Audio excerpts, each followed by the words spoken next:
Okay, so we're at another Wednesday, which means another weekly Wednesday team prosperity meeting. Today, we're going to talk about the fact that, as an entrepreneur, it's all on you and what that means and how to make sure that you avoid the typical pitfalls that other entrepreneurs or wantrepreneurs find themselves in. We're heading towards, we got a last few weeks of summer here left before we get into that 12-week period of time from late August till right before Thanksgiving. And that period of time is such an incredible time for a lot of industries, including us. You can get a week or a year's worth of results completed in that 12 weeks or so if you are coming in with action, intention, targets, objectives, accountability. These are things that we need as an entrepreneur to be successful. Before we get into this today, we're all going to have different types of days, and it's okay to feel like you suck sometimes. However, it's not okay to continue to feed yourself that information because it's going to manifest on itself. So if you continue to tell yourself, I can't do this, I suck, I'm never going to get better at this, then that's what's going to happen. Whether you think you can or can't do it, you're right. So yes, it's okay to feel like this sometimes, but it's not okay to continue to feed yourself this information. Last week was a recorded session just because there was no live session, but the meeting subject was hitting your targets. So once we establish targets and objectives for our business, then it's time to find ways to increase the probability or the likelihood that we actually hit those targets. Sometimes small changes or improvements in areas like communication can have dramatic and positive impacts on the end results for yourself, your clients, and your partners. So this week we are talking about, like I said, entrepreneurship. As an entrepreneur, this is all on you. So you have to realize that, understand it, digest it, accept it, whatever it is, the process that you want to go through, because if you don't understand and adhere to the fact that it's all on you, nothing's going to happen. You're responsible for the initial traction, the growth, the velocity of that growth. And if you're not willing to do what it takes to get there, you're never going to get there. There's basic steps to entrepreneurship, and I think everybody understands the basic steps, with myself and, talking about you and your why, and with a validated idea and align yourself with the right team, the working space, get yourself some mentors. There's a stair step to success. And that's all good and great, but life doesn't work like this. It's not going to be an easy stair step up. It's going to be a journey that's got bumps in the road. Basically, this is what our ecosystem really looks like.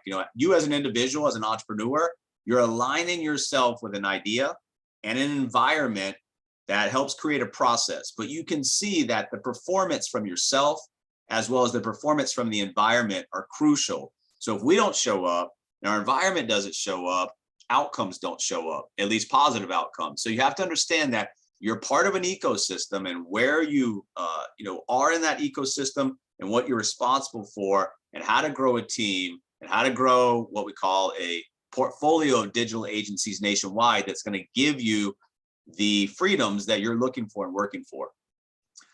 But this is actually what it looks like. So, there's good days, bad days, but like we said, it's okay to feel like you suck sometimes. It's not okay to continue to feed yourself that negative information. The key point here is you can't get too high or too low. You got to keep an even keel, understanding that you're progressing going forward, but it's not going to be in a straight or linear line. There's going to be some obstacles, roadblocks, pitfalls, typical stuff that we have to understand, anticipate, and then when we're there, we have to overcome. Every company, with their products and their services, they tell a story about the development of their systems, their strategy, their history. But you as an entrepreneur also have a story. So you need to understand that your story is important, intertwined with the alignment of who you decided to align yourself with. And then you need to determine, and we talk about this continuously, how you're going to add value to people's lives. What are you doing in the marketplace to make a better life for your partners, for your clients, for the people that you interact with and influence, right? Because we're education, we're going out in the marketplace, but you need to be obsessed about bringing value to people's lives. We lead with value, we back that up with value. You're constantly thinking and obsessing about how can I create a better experience for my partners, my clients, and then finally, Entrepreneurship is not about sticking your toe or your foot in the water. You need to jump in the deep end, and you need to do so without flotation devices. You need to jump in understanding that you have a confidence in your ability to swim.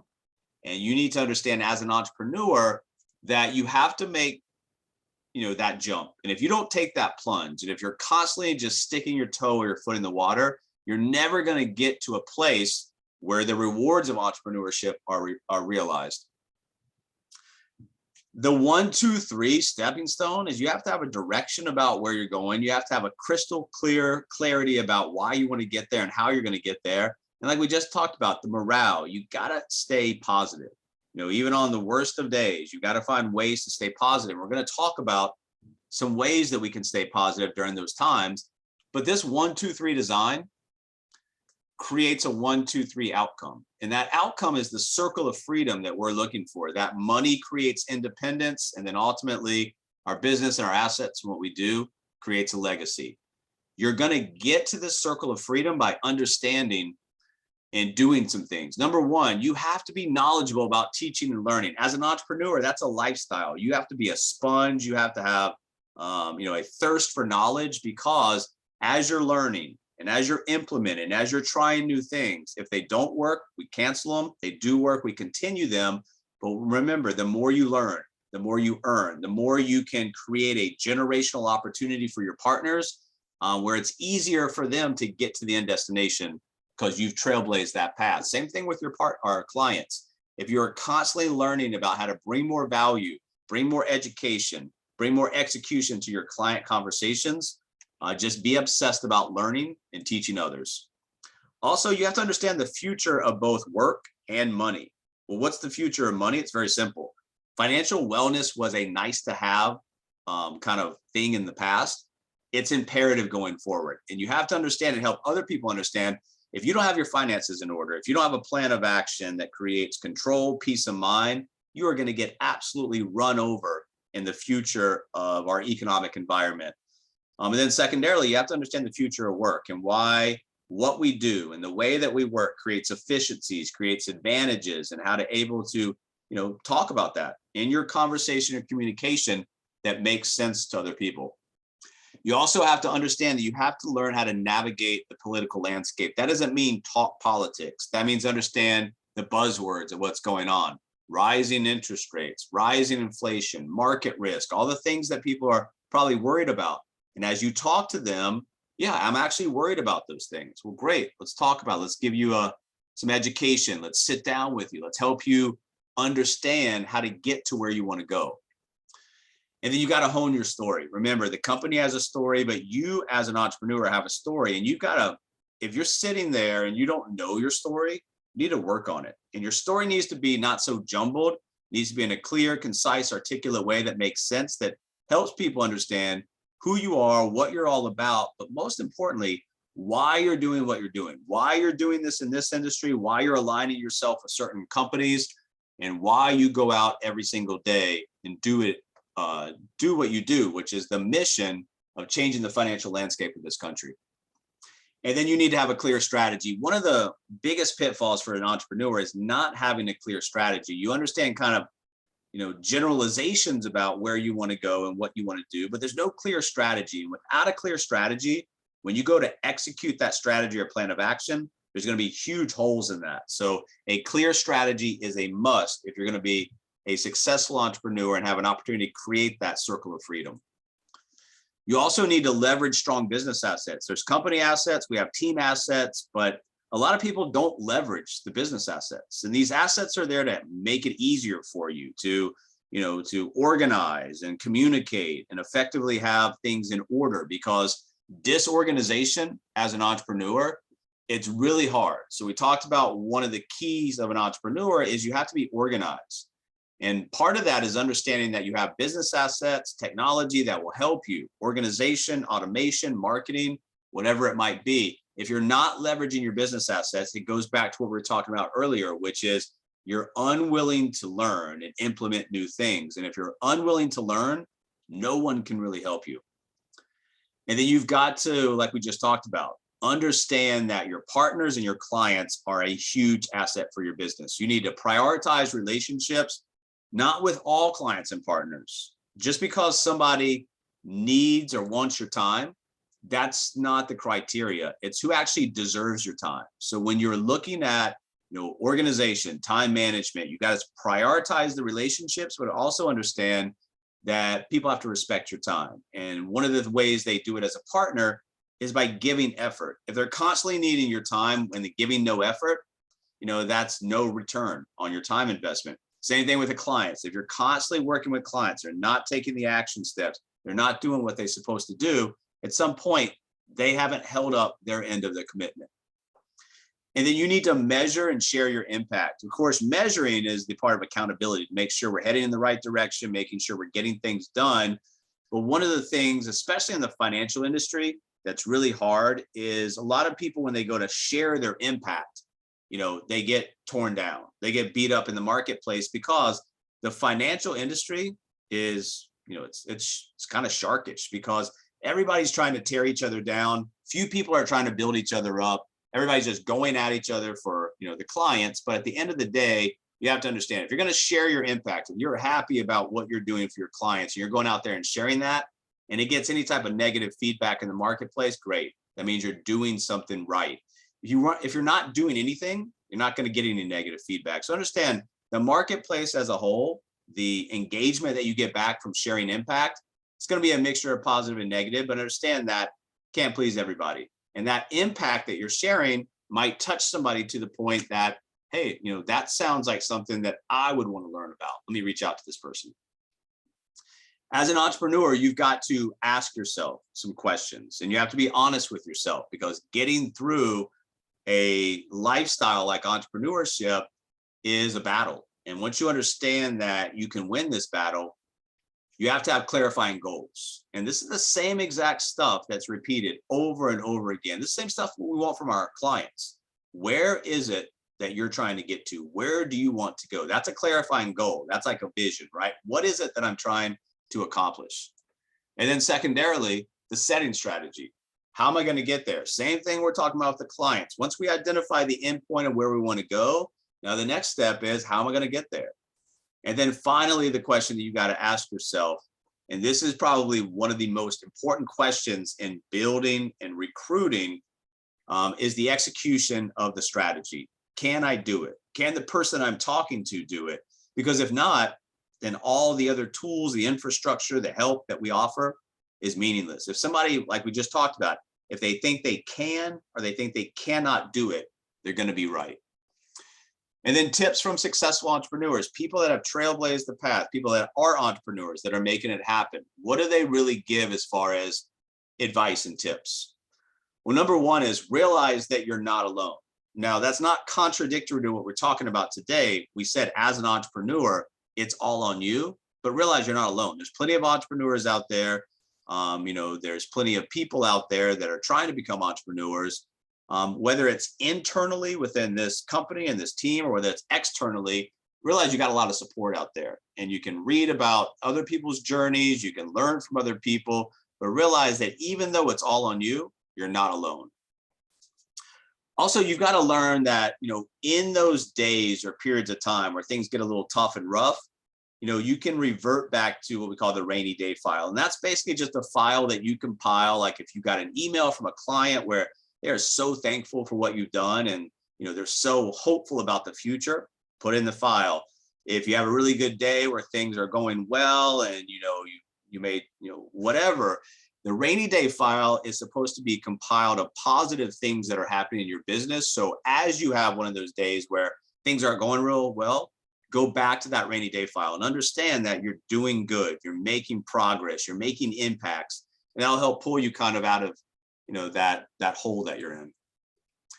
And also, you have to understand that successful entrepreneurs, they're constantly asking for help, and they don't let days turn into weeks. Let me give you an example. If you are wanting to know how to do something today, and 3 days later you're still in the same position of wanting to learn how to do that, then that's a problem. So you have to ask for help. And that goes back to learning new concepts, learning new strategies.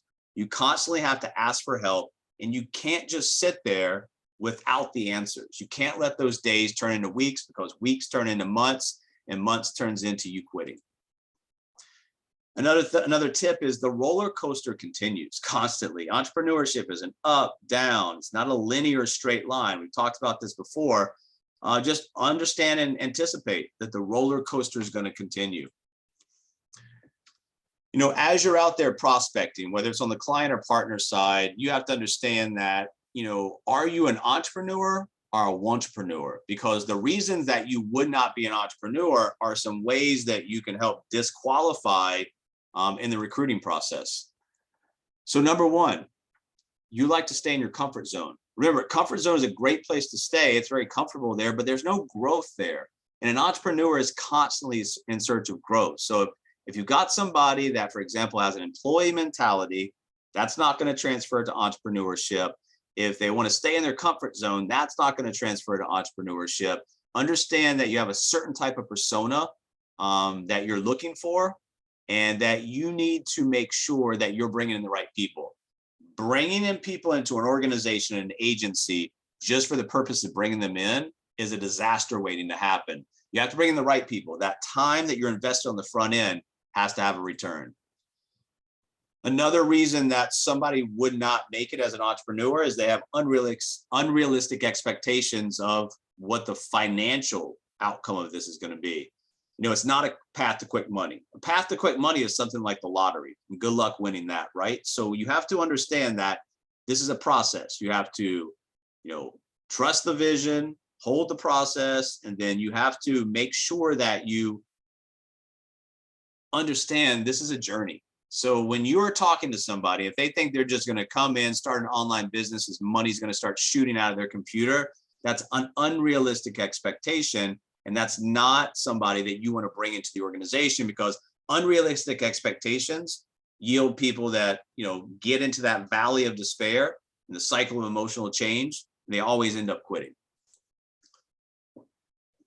Another reason somebody would not be a successful entrepreneur is they're a procrastinator. And if they're constantly procrastinating, putting stuff that they could be doing right now off to a later time, that is a huge red flag leading indicator that person's not going to be a successful entrepreneur. Because if it's all on you and you're not doing anything, you're constantly kicking the can down the road, nothing's ever going to happen.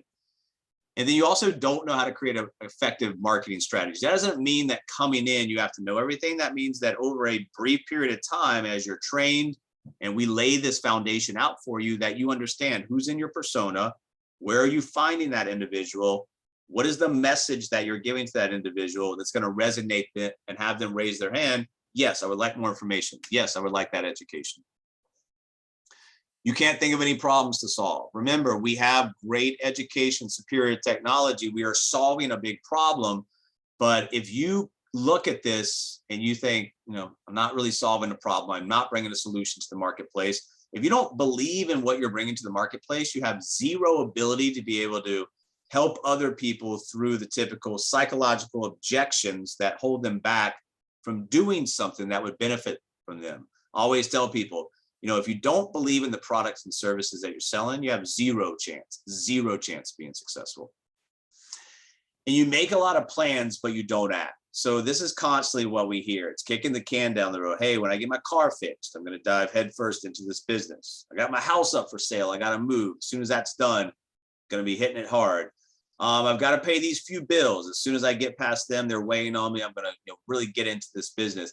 You can always make plans. And like we talk about, constant planning, constant preparation, just a veiled way to procrastinate. And procrastination for an entrepreneur is a nail in the coffin.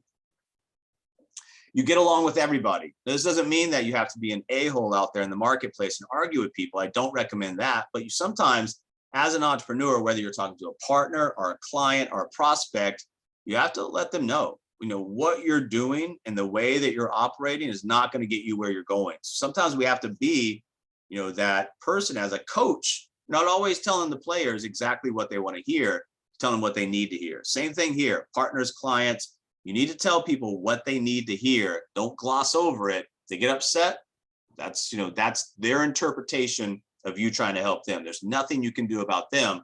Your job remains the same. And then ways to help yourself as an entrepreneur. So once we avoid being a wantrepreneur and avoid bringing those types of people into our organization, How are we going to help ourselves and other entrepreneurs? Well, you have to understand you need to amplify every opportunity to the fullest potential, no matter what's going on, no matter what environment, no matter what you're doing, no matter who you're around. Amplify the opportunity. Take the opportunity. If you're not, learning how to talk about yourself, your brand, your business, what you do, why you do it, that's a lot of networking. And networking is just a lot easier than direct marketing because you're talking to people. You're showing interest in what other people do so they can build interest in what you do. It's very, very easy to go out there once you have your story, once you have your brand, go out there and just talk about it. Live your brand. You as an entrepreneur, once again, entrepreneurship is a lifestyle. And you need to see opportunities. And this is very, very, very important, because if you see setbacks as something that's just gradually going to grind you down to the point you quit, that's definitely going to happen. But if you see setbacks as opportunities to reflect and get better and learn and improve, that once again is going to amplify into other opportunities and make you better and better and better. So next time that same problem comes up, you probably preemptively already overcame that based on the path that you've been up till now. And then you need to seek out mentors. Remember, no matter how good or great you are, there's somebody out there that you can learn from. And when you're looking at seeking out mentors, people to help you, doesn't have to necessarily be in this industry, but you need to be, learning from other people. And when you seek out mentors, it's not only helping you directly, but it's also helping you build agencies, be a coach, be a mentor to other people. And you need to seek out constantly courses, read books, blogs, newsletters by successful people that you admire. If you want to learn something, learn it from the people that have successfully done it. Like I said, not everything is going to be learned within our industry. Some things are learned outside the industry. Being a successful entrepreneur requires that you are like the sponge. You're constantly wanting to increase the amount of information that you intake so you can get better at what you do. And then finally today, laser focus, guys. If you're not laser focused on where you want to go and where you want to be and how you're going to get there, then it doesn't matter, because if you don't know where you're going, nobody can help you get there. If you're not willing to take the path to get there, you're not going to get there. So you have to have laser focus. Once you're laser focused, then it's a lot easier to teach both your partners and your clients how to create that same type of laser focus and ignore the noise, ignore the distractions that typically other people get caught up on.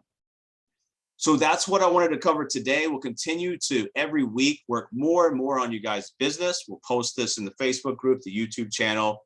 If you have any questions, let us know. If you need any help, let us know. If you're actively working on your business, then we'll actively be working to help you.